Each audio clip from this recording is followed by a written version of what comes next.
Yang pokok dalam wudu itu ada 4. Sisanya sunnah. Awas, kalau yang 4 ini tidak sempurna maka batal wudunya. 1. Faghsilu wujuhakum, basuh wajahnya. 2. Wa aydiyakum ilal marafiq, ini yang sering keliru.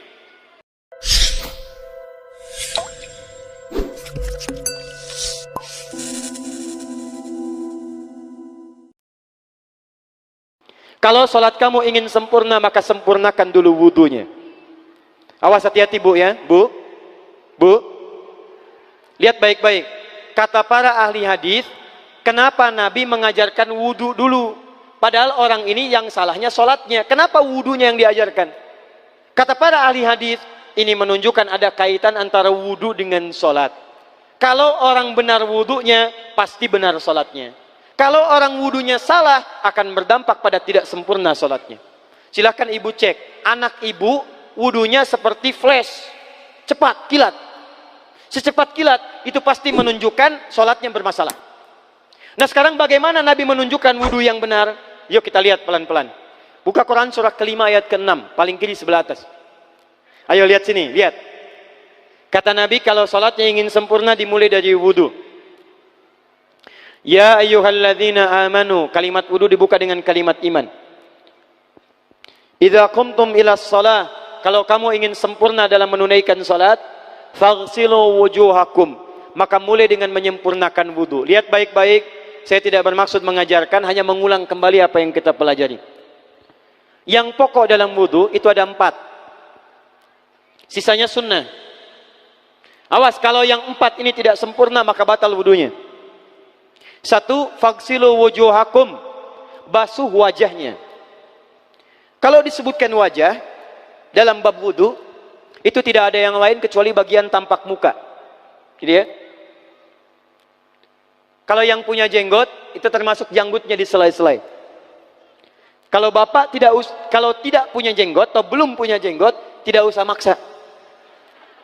Karena sunnah dalam hadis jenggot itu sunnah merawat, bukan menumbuhkan. Silakan buka tentang babul liha, bab jenggot. Itu hadis-hadis tentang sunnah jenggot, sunnah merawat. Merawat bagi yang punya jenggot. Tapi yang tidak punya jenggot jangan dipaksakan. Beli arang, sok. Beli timun, tidak usah. Ya, tapi kalau ada jenggotnya silakan rawat dengan baik supaya menampakkan nilai-nilai kemuliaan. Tahan. Sekarang kita mulai. Bagaimana cara berwudu yang baik? Perhatikan baik-baik. Kata Quran, faghsilu, membasuh wajah. Kalimat Qurannya menggunakan kata ghasala. Ghasala itu ambil airnya, tumpahkan di tempat yang dibasuh. Ambil airnya, tumpahkan di tempat yang dibasuh. Mohon izin, tahan sebentar. Mas, sini mas.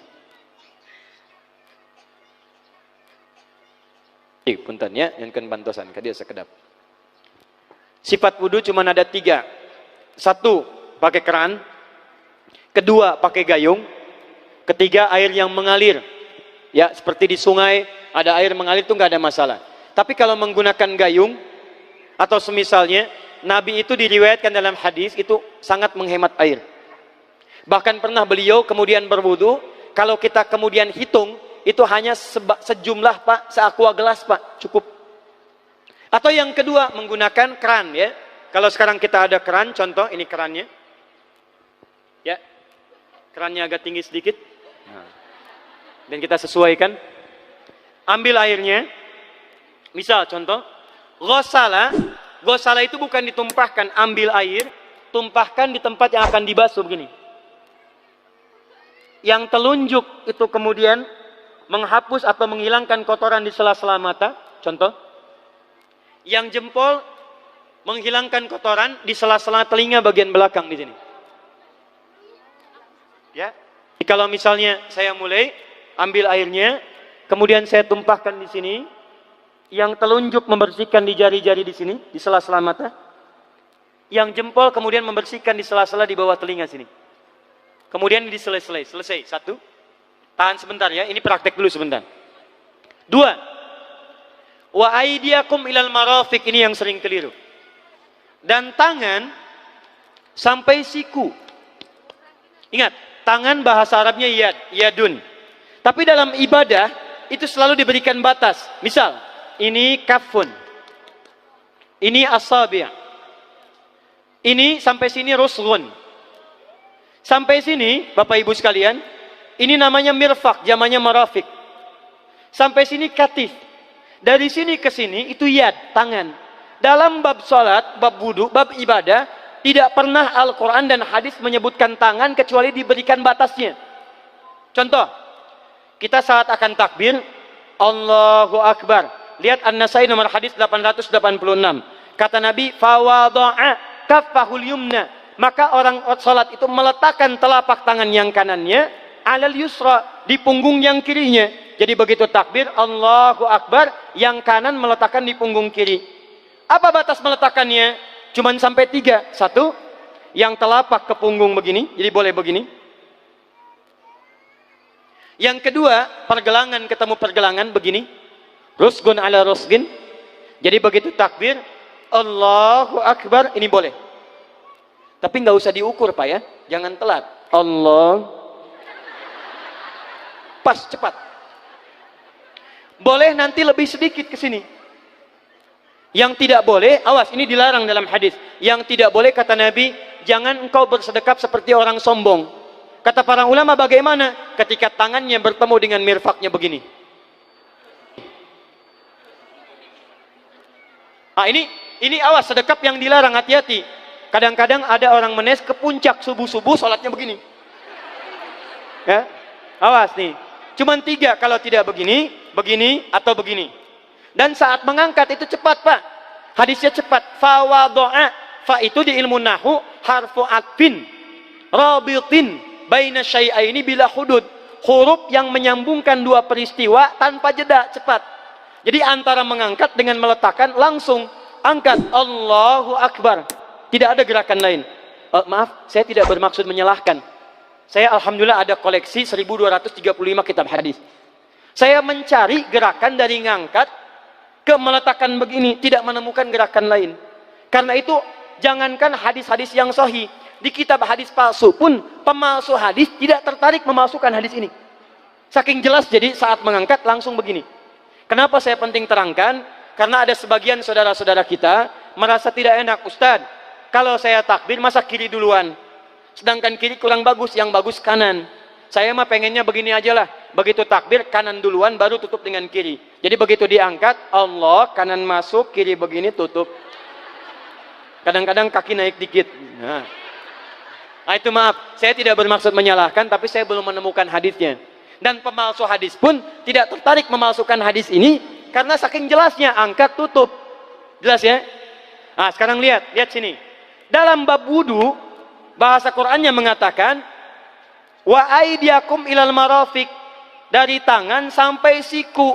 Ila dalam ilmu nahu harful ghayah, huruf yang menunjuk pada tujuan, batas dari ke. Ana minal an sa'adhab min Menes ila Bekasi. Saya setelah ini akan pergi dari Menes ke Bekasi. Jadi saya berangkat dari mana? Menes. Tujuannya kemana? Bekasi. Tujuan dalam bahasa Arab menggunakan ila, harfu ghayah, dari Menes ke Bekasi. Menes ila Bekasi. Dalam wudu, lihat, aidiakum ilal marafiq, ila sampai siku, bukan dari siku ke tangan. Jadi saat kita mengambil air wudu, ambil airnya, tumpahkan dari sini ilal marafiq sampai ke siku ke sini. Balikan lagi ke depan. Jadi bukan kerannya dibeginikan, sikunya dibeginikan, takut, bukan. Jadi bukan siku diteruskan ke bawah. Yang tepat itu ambil airnya, kemudian basuh dari sini sampai dengan ke sikunya. Hati-hati, ini ada maknanya. Dan jika benar di hadis Muslim, jika orang wudunya benar seperti ini, maka bersamaan dengan jatuhnya air wudu itu, jatuh pula dosa-dosa dan kotoran yang melekat pada anggota tubuhnya. Tidak cukup dengan amin, nanti kita lihat dulu. Teruskan, saya baru caranya dulu nih. Awas. 3. Wamsahu biru'usikum. Wamsahu, lihat, untuk wajah pakai gosala, basuh. Tangan gosala, basuh. Tapi ketika berpindah pada yang ketiga, wamsahu, berubah jadi masaha. Tahan sebentar ya. Calik. Duduk sini aja. Lihat sini. Pilih, duduk di sini atau ngapus. Ah, sudahlah. Datang sendiri, nulis sendiri, ngapus sendiri, luar biasa. Cuman di menes ini. Ini awas, ini penting ini Bu ya, penting. Saking pentingnya susah dihapusnya tuh. Dah sini aja. Masaha. Sudah. Masaha artinya mengusap. Kalau yang tadi membasuh, kalau masaha mengusap. Jadi yang ketiga ini tidak usah dibasuh. Jangan tumpahkan air di tempatnya, tumpahkan airnya kemudian usap tempatnya. Pertama, wamsahu biru'usikum. Masya Allah, kata Allah, bagian ketiga usap kepalanya. Awas, hati-hati. Tangan selesai pindah kemana? Bukan ke rambut, tapi kepala. Jadi dalam bab wudu yang diusap bukan rambutnya, kepalanya. Itulah keadilan Allah. Kalau yang diusap kepalanya, semua manusia yang hidup pasti punya kepala. Tapi kalau yang diusap rambutnya, ada ketidakadilan. Karena tidak semua orang punya kepala, punya rambut. Tuh. Nah sekarang lihat sini. Ketika kita diminta mengusap kepala, bahasanya masaha. Masaha itu begini. Ini saya punten. Bismillah. Ini ya. Ambil airnya, tumpahkan, baru kemudian diusapkan ke kepalanya. Paham ya? Kalau yang ghasala, ambil, tumpahkan di tempat yang akan dibasuh. Tapi kalau masaha, hati-hati. Ambil airnya, tumpahkan, baru diusap. Jadi bukan diambil air, tumpahkan di kepala begini. Paham? Ah, tahan sebentar. Dan ini menggunakan huruf ba, Masya Allah. Ba, lihat, wajah tidak pakai ba. Tangan tidak pakai ba. Tapi khusus untuk kepala, pakai ba. Wamsahu bi. Huruf ba dalam ilmu nahu, coba dibuka yang suka ngaji, buka kitab Bughnil Labib an Kutubil A'arib, halaman 29 sampai dengan 59. Di situ ada penjelasan karya Ibnu Hisham Al-Ansari. Itu ada penjelasan tentang makna huruf ba. Huruf ba itu punya 14 arti dalam bahasa Arab. Ada ilsaq, ada istighraq, ada muhabah, ada ba li tab'id. Ba li tab'id dibagi dua. Tab'id ma'al hudud wa tab'id bila hudud. Nah yang ba ini, kenapa pakai ba? Kata para ulama, dari huruf ba yang 14 ini ada 3 makna yang diterapkan dalam ayat wudu. Satu, istighraq. Istighraq itu membasuh keseluruhan. Jadi kalau kita ingin wudu, ambil airnya, tumpahkan, basuh keseluruhan dari depan sampai ke belakang begini. Balikan lagi. Yang kedua, at-tab'id ma'at tahdid. Sebagian tapi dengan batas. Kata Imam Asy-Syafi'i, di mana batasnya ubun-ubun?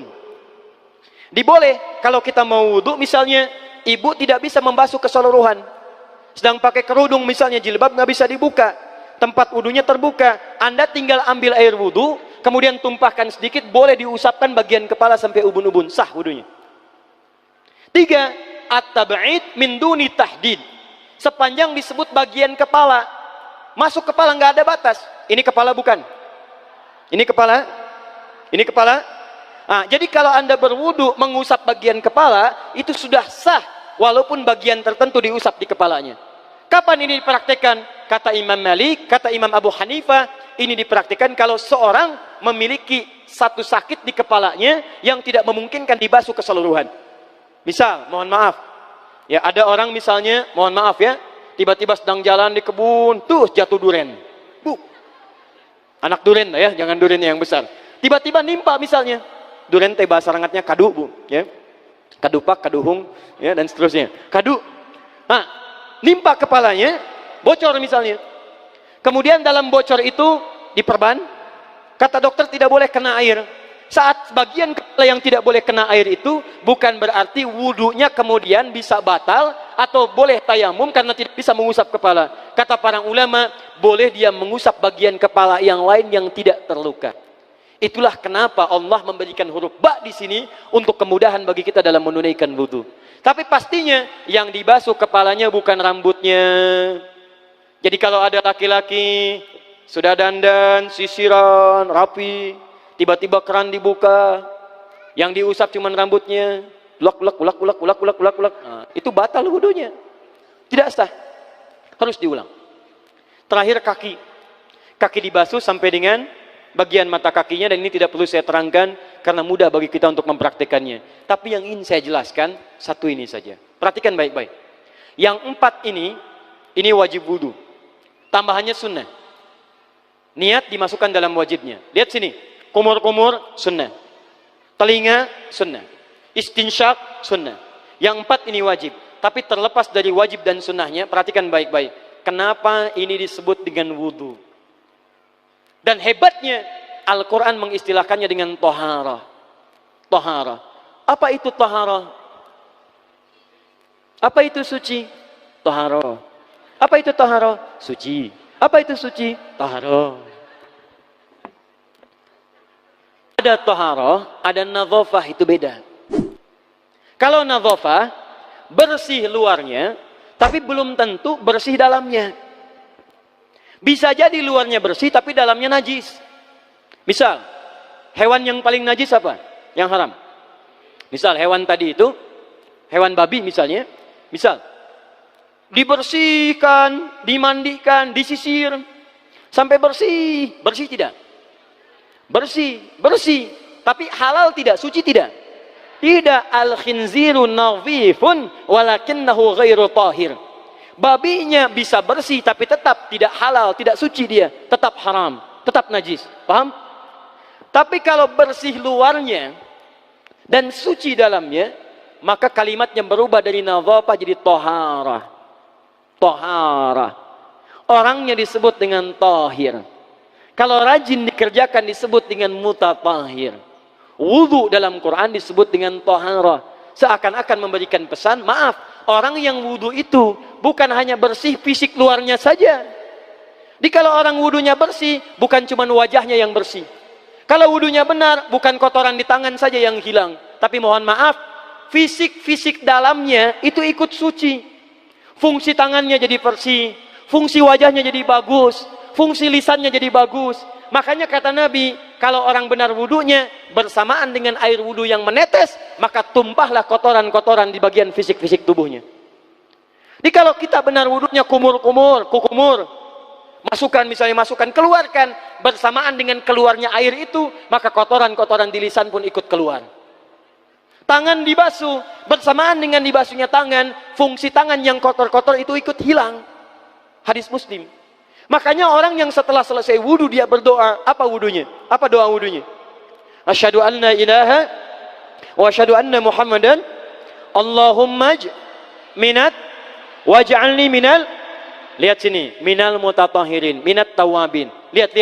Bapak Ibu kan baru wudu, tapi kenapa doanya selesai tobat? Allahumma ja'alni minat tawabin. Ya Allah, jadikan saya termasuk orang tobat. Kita kan baru wudu, kenapa doanya baru selesai tobat? Sedangkan tobat itu mengakui kesalahan, menyesali kesalahan, dan berjanji meninggalkan yang salah, mengganti dengan yang baik-baik. Makanya kalau orang wudunya benar itu, begitu dia kumur-kumur, dia ingat kesalahan apa yang dikerjakan oleh lisan ini. Jadi begitu kemudian ditumpahkan airnya, hilang kotorannya. Maaf, yang suka mencela wudu, selesai wudu tidak akan mencela lagi karena tobat dari celaan. Makanya kalau wudu Anda benar, coba ingat-ingat, siapa korban dari lisan Anda yang tajam itu? Apakah ibu Anda yang pernah menangis karena lisan Anda? Apakah ayah Anda yang kecewa karena kalimat-kalimat Anda? Apakah tetangga Anda yang menjauhi Anda karena kata-kata kotor Anda? Kalau tiap hari Anda wudu, tapi kemudian lisan Anda masih kotor juga, ada yang salah, Anda cuma menghabiskan air untuk menghilangkan kotoran di lisan. Itu tanda pertama. Tangan basuh. Makanya orang yang wudunya benar, tangannya tidak akan berbuat yang kotor lagi sampai ke ujung kakinya.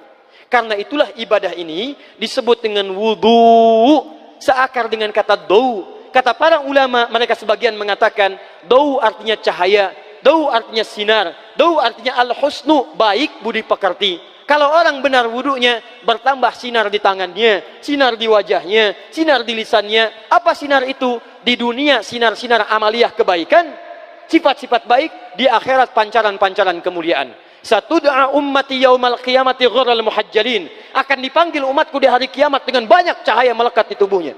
Tangannya ada cahaya, matanya ada cahaya, wajahnya bercahaya, kakinya bercahaya. Cahaya apa itu? Kata Nabi, min atharil wudu, dari bekas wudunya. Jadi kalau kita benar wudunya, itu kita jadi orang baik. Ada cahaya kebaikan dalam diri kita. Itu yang disebut dengan tawabin. Makanya kalau bapak ibu tiap hari wudu, Allahumma ja'alni minat tawabin. Tapi mulut tidak tobat, tangan tidak tobat, kaki tidak tobat, ada yang salah dengan wudunya. Waj'alni minal mutatahhirin. Jadikan saya orang bersih dan suci. Jadi kalau selesai wudu, pakaian bersih, wajah bersih, tangan bersih.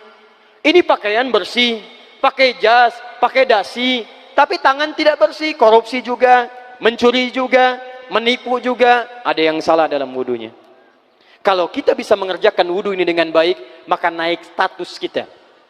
Disebut sebagai, langsung oleh Al-Quran, disebut hamba yang dicintai oleh Allah Subhanahu wa ta'ala. Di Quran surah kedua Al-Baqarah ayat 222. Saya tutup. Lihat ayatnya. Di ujung ayatnya. Innallaha yuhibbut tawwabina wa yuhibbul mutatahhirin. Sungguh Allah akan sangat mencintai orang-orang yang tobat dan orang-orang yang terbiasa untuk bersuci. Kita selesai wudu mengatakan, Allahumma ja'alni minat tawabin waj'alni minal mutatahhirin. Dijawab oleh Allah, innallaha yuhibbut tawabin wa yuhibbul mutatahhirin. Karena itulah orang yang rajin wudu adalah orang-orang yang dicintai oleh Allah Subhanahu wa ta'ala. Jadi kalau bapak ibu, maaf ya, sekarang cek, kalau batal wudu, pengen wudu lagi. Tidak hanya saat sholat, sekarang batal wudu, ingin wudu. Batal wudu, ingin wudu. Itu tandanya bapak ibu sedang mendapatkan cinta dari Allah Subhanahu wa ta'ala. Tapi hakikat cintanya bukan pada wudunya, tapi berubahlah orang itu menjadi baik dan dekat dengan Allah Subhanahu wa ta'ala.